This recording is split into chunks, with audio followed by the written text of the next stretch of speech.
welcome back to the Flammable Fairy Tale Bugle. Where here, all of our stories are lit. I'm Ruby. And I'm Audrey, and today we're comparing two fairy tales, The Princess Bride and Gnomeo and Juliet. We have brought in two very special guests, so everyone please welcome the Gnomeo and Juliet. Yay! Hey! Hi guys! Yeah, so we're gnomes whose families have been feuding forever. And then one day we ran into each other, fell in love because chaos, and the rest is history.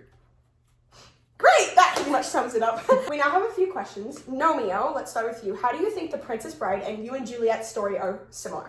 Well, I think Juliet and Buttercup are both portrayed as like the princess character. Although it's shown that both have a tough, mischievous side to them, especially Juliet. I mean, yeah. There was also the hero type of character, that was Gnomeo and Wesley, where they were both like important to say the storyline. Not that I couldn't have done it myself, but he was helpful, I guess. Although we can't take all the credit. In both stories, there are sort of sidekicks like Fezzik and Inigo that help the storyline move along in The Princess Bride. Oh, right. And in Gnomeo and Juliet, there was my best friend Nanette and Gnomeo's best friend Betty.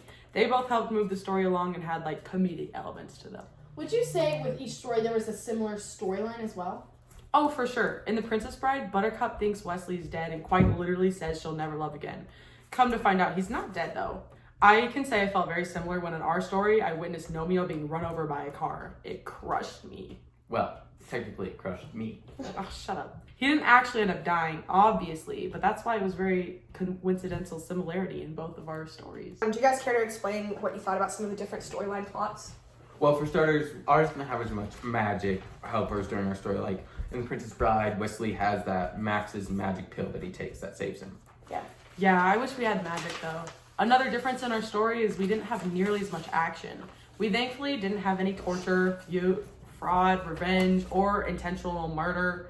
I guess I could say our story was a lot more kid-friendly. I mean, we're literally gnomes. Sorry, he has trouble focusing. One more difference is we actually ended up together. In The Princess Bride, it's unknown if Buttercup and Wesley came to be together in the end. Tragic, really. Well, we're glad you guys are here. But because we're comparing stories, would either of you care to share about some of the archetypes portrayed in both? And if you don't mind, also elaborating on how you changed or played with the typical archetypes that we normally see in fairy tales? Well, usually in fairy tales, there's a princess archetype who needs saving. Buttercup's character has a slight, classic damsel in distress. However, she can have a tough side at times. Juliet is a better example of someone different than the normal archetype because she's very independent, trying to prove that she doesn't need as much help and she's better than other gnomes. That's something I appreciate about her.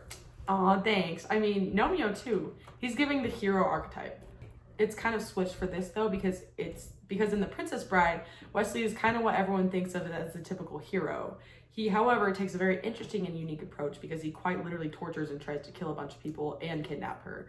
Gnomeo doesn't really save me, mostly because I didn't need it, but also because that's so stereotypical and we were more focused on the forbidden love factor. I totally agree.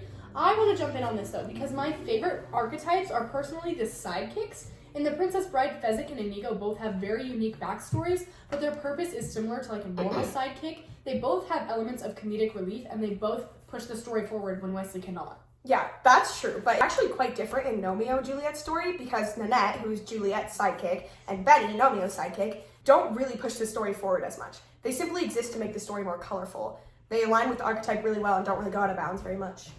I agree, they kind of are there for the plot, but Nanette's flamboyant personality makes her more entertaining than a regular sidekick, in my opinion. Totally. I love her sleigh. My favorite part of both stories, personally, is the satirical factor that's put into it. What do you guys have to say about how the story is moved in a more comedic fashion? Before you guys say anything, I just want to agree that they are both satirical, but in The Princess Bride, it's way more so. Partly because there's more material than Gnomeo and Juliet. There's like a lot of witty banter between each of the characters and a ton of irony. There's literally an entire bachelor's thesis by Terry Audio that explains all the irony in The Princess Bride. Okay. You don't need to get all technical. I agree, especially when the author of The Princess Bride occasionally jumps in to explain some long and unnecessary section of the book. He's poking fun at the long exposition that is in a lot of old books and fairy tales. Not to mention The Princess Bride is self-aware of its similarities to classic fairy tales. Yeah, I don't even know what you said, but I think our story is also satire. The little introduction to ours is one of our gnomes talking about how two families are feuding for no reason, and no one knows why, which is poking fun at how ridiculous. I still to this day wonder why. Nanette's entire character is also satire. I mean, she gives a whole dramatic dialogue talking about how a red and a blue just cannot be, while the lights change and music plays to exaggerate the drama of the situation. It's a hilarious form of mockery of original fairy tales and a classic Romeo and Juliet. Ruby, when we were talking earlier, you mentioned the fact that fiction versus nonfiction happens a lot in fairy tales. Do you care to go into more detail? Oh, sure. So in The Princess Bride, fiction and nonfiction interact a lot. The author chimes in all the time. It's like a constant banter of back and forth that adds to the overall humor of the story and shows us the author's personality. But in your guys' story, there's not really a lot of this banter. Well, I'd argue there is a little hint of it in the one scene where the humans spot the gnomes, and then all the gnomes go back into their little poses, because this plays with the viewer's idea that maybe all garden gnomes move when you can't see. That's true, but this little fight between fiction and nonfiction is literally just like a thought experiment done by yourself, and it's not really clearly explained and dug into in the movie. Yeah, true. But we're on the topic of movies and stories in general. What do you guys think makes a good story? I mean, that's subjective. It really just depends on the person. Yes, but there's also a lot of factors almost every story has that draws in the audience and is why some stories get so popular. I like our story because it follows the classic Romeo and Juliet. We keep the part of the story where we struggle to find our place in the world, but our story is still different from the classic because it actually ends happily. Right. It also puts a spin on the damsel character with you, Juliet, because you very much do not need saving. Everything else in the story is fairly basic and similar, but the exaggerated elements puts a spin on the original, which is why the story is so entertaining.